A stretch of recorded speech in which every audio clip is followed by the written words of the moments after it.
So welcome back to our GRE lab.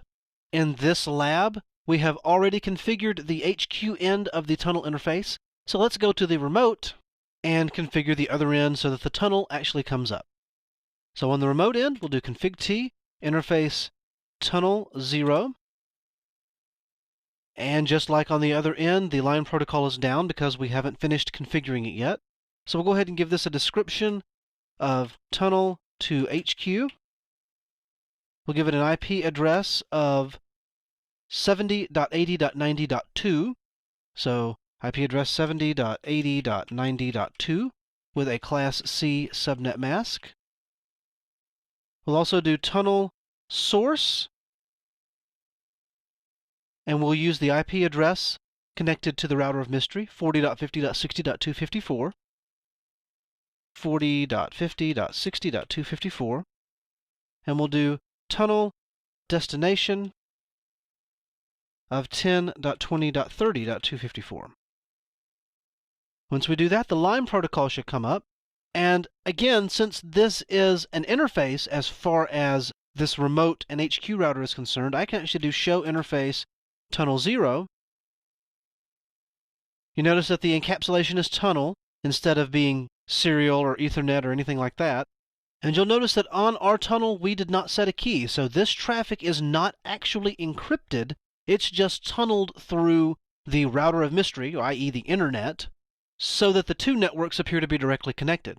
So if this works, I should be able to ping 70.80.90.1 from this router. So if I do ping 70.80.90.1, I have 100% success because now I can go through the tunnel. In fact, if I do show interface tunnel 0, we now see that we've sent 5 packets and received 5 packets because, again, it's just like any other interface.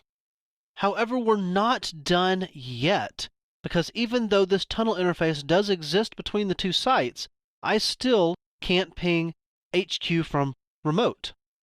If I go here and do ping 192.168.1.1, again, I don't know the route, so I'm just following my default routes, and it still ends up right at the router of mystery and dies at that point. So as kind of a proof of concept, let's set up EIGRP across the GRE tunnel that we've just established. Now, on HQ and remote, I've already set up EIGRP to advertise the LAN networks on both sides of the connection. So it's already advertising 192.168.1.0 and 172.16.2.0. However, since we now have this tunnel interface, we have to add the tunnel network to the EIGRP configuration, at which point these two routers should become neighbors and should start exchanging routes and should allow me to ping all the way from HQ to remote. So let's do that. And again, we've already gone over EIGRP configuration, so I'm just going to kind of blow through this. Config T, router EIGRP 4199. We're going to do network 70.80.90.0 with a Class C wildcard mask. And we'll do the same thing over on remote. Config T, router EIGRP 4199, network 70.80.90.0.0.0.255. And here in just a moment, the two routers should become neighbors and start exchanging routes. There we are. We now have a neighbor adjacency on tunnel 0. It's up. And if I do show IP route on this guy, it is now learning about the 192.168.1.0 through the tunnel interface. So now I should be able to go to my HQ host and ping through that tunnel. And of course, the first one will time out because of ARP, but we have success. And if I ping again, we have 100% success.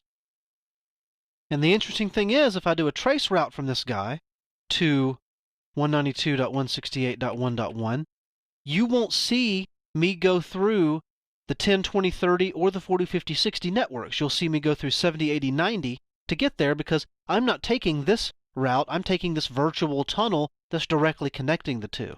So if I do trace route to that guy, you'll see 172.16.20.254, which is my default route here. You'll see 70.80.90.2, which is the remote tunnel interface, and then you'll see the actual host itself, this router over here at remote host. So hopefully, if you're like me, actually setting up a tunnel, a VPN tunnel, even though it's not encrypting or authenticating, will kind of cement some of the concepts in place. And of course, GRE tunneling is one of the requirements for the exam, so we've covered that as well. And that concludes our section on VPNs.